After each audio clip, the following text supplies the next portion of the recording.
கோவை தொண்டாமுத்தூர் அருகே காதலிக்க மறுத்த இளம்பெண்ணின் வீட்டில் மண்ணெண்ணெய் நிரப்பிய பாட்டில்களை இளைஞர் வீசியதால் பரபரப்பு ஏற்பட்டது.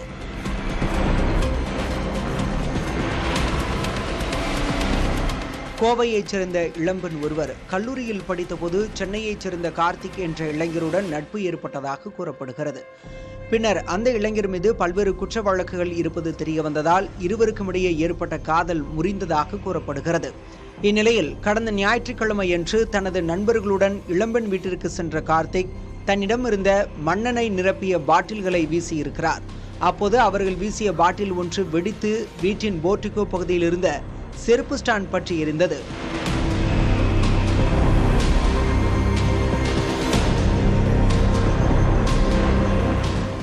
இதில் யாருக்கும் காயம் ஏற்படாத நிலையில் பெண்ணின் தந்தை அளித்த புகாரின் பேரில் கார்த்திக் உட்பட 4 பேர் மீது காவல்துறையினர் வழக்கு பதிவு செய்து விசாரணை மேற்கொண்டுள்ளனர்.